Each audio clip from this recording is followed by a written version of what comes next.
pigayin mo. Baka magwili tayo nung wala sa oras. Siya pa rin to eh. Ito pa rin yung XSR 900 na kilala natin.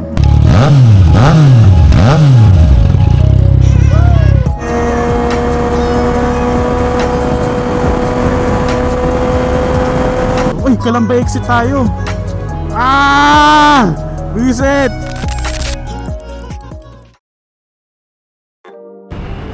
Ito ang pinakamagandang version ng XSR 900 ng Yamaha. Baka nga kahit sa lahat ng retro bikes, ito ang number 1. Teka nga, di makita, nakaarang motor natin.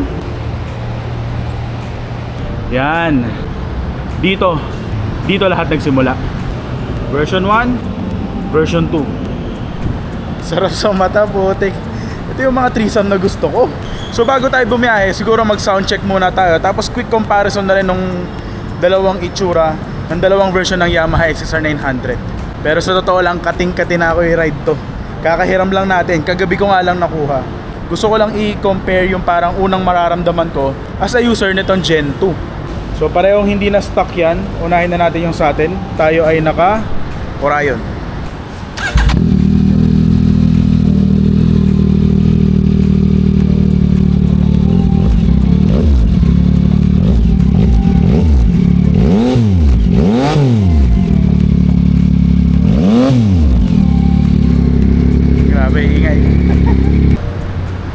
So ito, bago natin simulan, para sa akin ito ang pinakamagandang underbelly exhaust. Actually ito yung pinakaunang in-inquire ko nung nakuha natin tong Gen 2. Pero hindi daw fit itong gantong exhaust sa atin. So yun lang yung medyo nakakalungkot. Pero gustong gusto ko to, sobrang ganda ng itsura talaga. Hanggang ngayon gusto ko pa rin siya. Tingnan nyo naman, yung hugis, yung pagka-sexy, saktong-sakto talaga sa motor. Tingin ko babagay din naman dun eh, sayang lang talaga. So tara, subukan na natin. XSR 900 Gen 1 or version 1, sound check.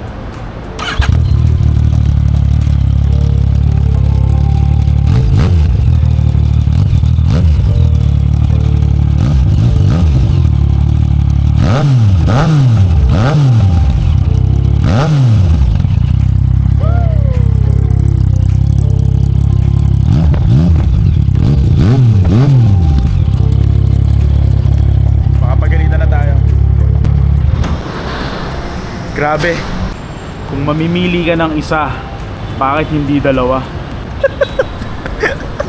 Hirap mag-vlog. Okay, so wag na natin patagalin pa. Biyahe na tayo kasi itong version 1 naman yung focus natin. Iwan muna natin itong asul. Tapos biyahe tayo ng Laguna. Samahan nyo lang ako. Let's go! Okay, humabol ako ng pag-shoot ng reels. Binomba-bomba ko yung dalawa XSR. Pinagalitan tayo ng guard. Sino ba naman kasing ogag ang magbobomba sa gitna ng 4 na tower ng condo, di ba? Pagalitan tuloy tayo. Buti lang, chill lang si kuya. Pasensya at salamat. So sa ngayon, babiyahin na tayo at masusubukan na natin tong XSR 900 version 1.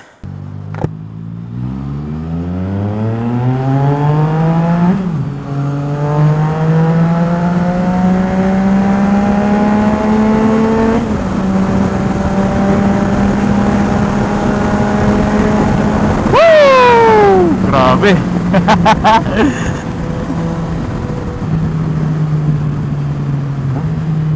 Shit. Sarap. Ba't ba ako tumitingin sa kanan? Wala namang side mirror to, nasa ilalim. Siya pa rin to eh. Ito pa rin yung XSR 900 na kilala natin. Walang ya. By the way, outfit check muna tayo. So suot natin ang bago nating helmet. First time natin ira-ride, kasabay ng first time natin ng pag-try ng Gen 1 ng XSR 900. So okay ba outfit natin? Wala namang pinipiling babagayan to eh. So tingin ko okay naman. Hindi ako sanay ng nasa ilalim yung side mirror. Pero parang mas malawak kita niya, no? Kasi palapad yung side mirror niya eh. Ang galing.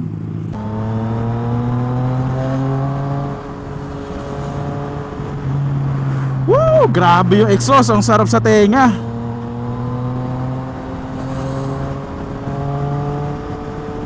So yun na yung number 1. Mas gusto ko yung exhaust na to kaysa dun sa atin.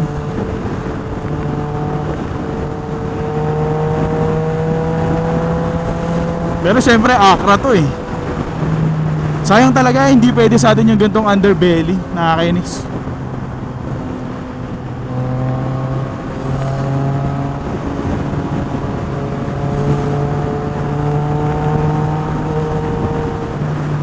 Sarap! So pagdating sa hatak, ganoon na ganoon pa rin. Same engine lang naman. Tapos wala akong nararamdaman na difference sa ngayon. Pero doon sa sitting or riding position niya, yung Gen 2 kasi, yung Azul, medyo sub-sub yun, hindi lang halata. Ito yung totoong upright tingin ko. Kasi talaga mas relax yung posisyon natin. Hindi lang ako sanay. At pagdating naman doon sa obvious, etong Gen 1 wala pa siyang quick shifter at saka auto blip. Alam ko yung quick shifter makakabili ka. Hindi ko lang alam kung nakabili na si Chai. Nga pala, shoutout to Chai. Siya yung nagpahiram sa atin ng XSR 900 niya. So thank you sa tiwala na hindi natin wawasakin ng kanyang motor. Medyo doble ingat tayo. Hindi sa atin to.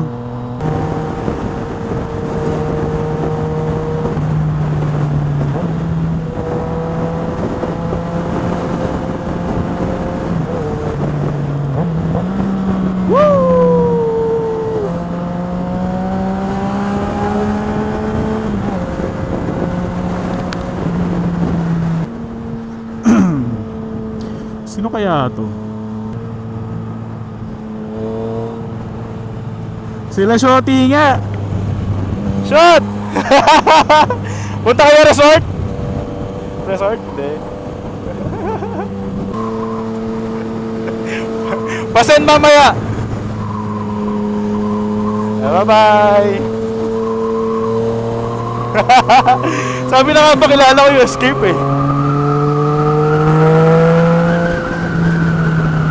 So ang mga main differences na mapapansin mo agad comparing this Gen 1 to our Gen 2 XSR 900, para sa akin ay pumiyak ako. Para sa akin yung mga importante, yung quick shifter. Ako kasi kahit anong motor ang bilhin ko, feeling ko dapat may quick shifter na. Syempre auto blip, traction control, ABS tingin ko meron to. Ayun may TCS.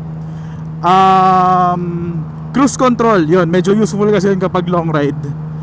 Pero yun din kasi yung mga bagay na hindi naman hinahanap ng yung mga totoong biker. Sa totoo lang, more on yung machine talaga sila at saka yung overall feel kapag bumibili sila ng kotse. Ay, ng kotse, epal kasi ito ng motor. Actually tingin ko, kung gusto mo gumawa ng perfect XSR 900, kunin mo yung looks nito, tapos ilagay mo lahat ng features ng Gen 2 dito, isalpak mo. Yun talaga, yun ang tingin kong pinakamagandang motor na magagawa mo na XSR 900 So medyo hati kasi yung opinion pagdating sa looks nitong Gen 1, ay nung Gen 2 natin. Pero naiintindihan mo naman kung bakit mas gusto nila to, kasi talagang mas timeless tingnan to.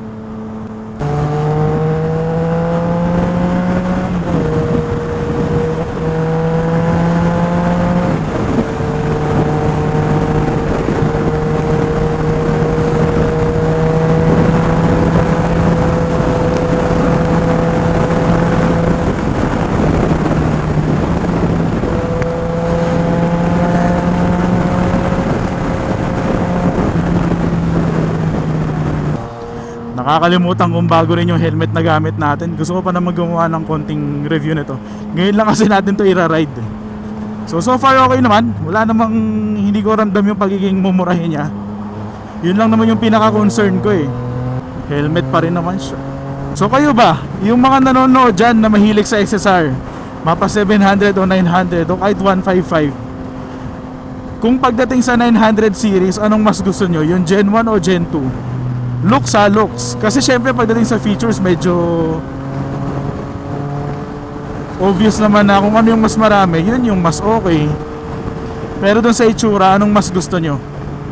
Kasi ako hati eh. Hanggang ngayon hati ako eh. Kahit na Gen 2 yung pagmamayari natin.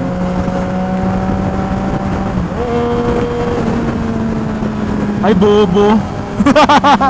Nag downshift ako ng pataas dapat. umiyak yung motor. Kitang-kita, hindi talaga tayo sanay eh. Kaya pataas pala. Kailangan natin magpagas, 1 bar na lang pala.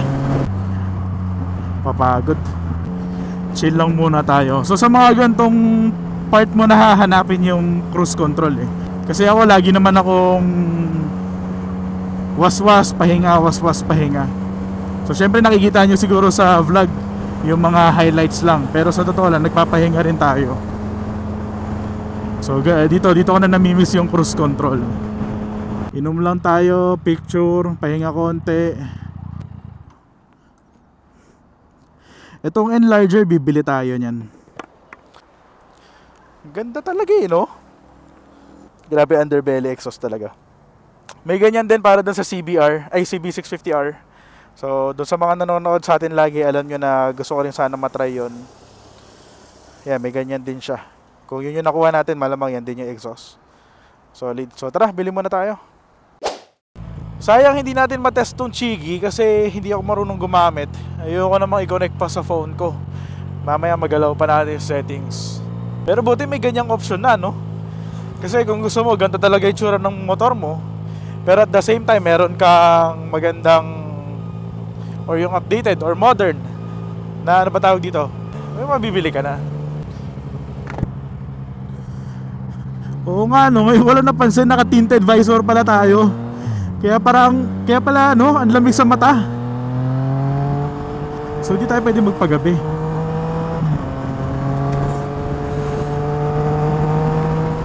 Grabe, ang ganda ng hatak ng motor na to.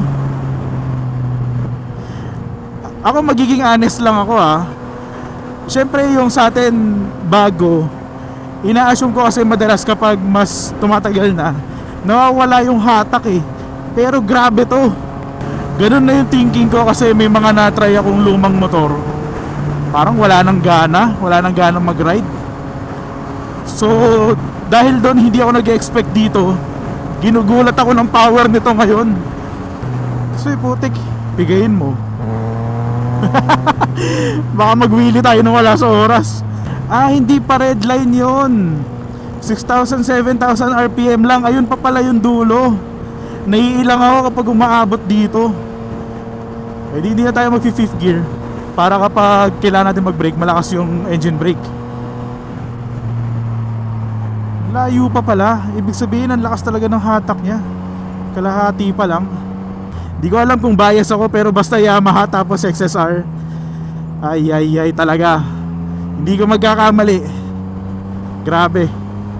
Yung tunog ng tambucho niya mas basic kaysa dun sa atin, pero mas malakas din yung volume kaysa sa atin. So kaya gandang ganda ako. Uy, Kalamba exit tayo. Huwag natin nabulin. Di tayo kamote. Reset. Yun ba yun? Saan na tayo pupunta ngayon? Dahil sa pagkaligaw natin, Batangas na. Mapagpalang paglalakbay, lalawigan ng Batangas. Sana tayo umabot. Hindi kasi tayo nakapag-exit sa Kalamba. Wow, ganda naman ang daan dito. Baliktad na naman yung rev macho pataas. Nakakatawa. Yan ang hirap pag na-spoil ka ng unang bike mo, ganyan na yung technology. Wala, bano. Tapos kung gagawa ka ng isang ultimate XSR 900, siguro gantong itsura yung pan Gen 1. Tapos pasukan mo ng technology at saka features nung Gen 2 na XSR 900. Yun ang ultimate XSR. By the way, ang pupuntahan pala natin ngayon ay isang hot spring resort. Pakita ko sa inyo ng saglit mamaya. Baka may interested sa inyo, pwede kayong mag-comment or mag-message dun sa Facebook page natin. Kakilala ko kasi may-ari, pero huwag kayong mag-expect ng discount. Kakilala ko lang, hindi sa atin. Pakita ko sa inyo, may basketball court, may table tennis, at basta maganda. Yan, court. So kasama na to sa babayaran nyo. Makakapaglaro kayo dito, table tennis, luwag, di ba? Tapos dito sa taas yung pool. Hot spring to so di kayo lalamigin dito. So yan yung pool, slide. May jacuzzi, tapos dining. So meron din karaoke dito. Di ba? Ganda. So yun lang, alis na tayo. Bye! Bye bye bye. Pati yung kubo dito kasama yan kung gusto nyo tumambay. Ito pala, billiards pa yan. So yan. Ay, okay, ngayon babalik na tayo sa pagmumotor. Para medyo bitin at saka magulo yung ride kanina. So ulitin natin. Solid. Tara. Dapat ikakat ko na yung vlog kanina pero parang bitin kasi. So ngayon enjoy lang natin. 8,000, 9,000. Grabe engine brake, sarap.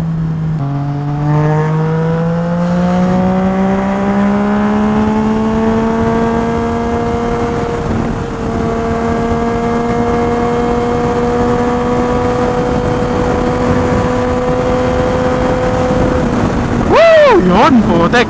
Labot din. Natatakot lang ako mag-upshift nang ganun kabilis kasi hindi ako sanay di ba? Parang nabibi ako ng quick shifter. So parang nakakailang na pipindutin ko yung clutch. Bano eh.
So again, thank you kay Boss Chai. Pinagkatiwala niya sa atin. Alagang-alaga naman. Yan full tank yan, 95. Pero ginamit ko ng konti. Pauwi. Bago natin tapusin, kung kayo papapiliin, anong mas gusto nyo? So mas gusto nyo ba to? O yung kulay asul, yung bago na XSR 900? Kasi ako, eto pipiliin ko, itsura. Tapos salpak ko yung features dito. Yun ang perfect XSR 900. So again, sa mga sumama sa ating ride for today, salamat sa inyo. Ride safe everyone. Peace.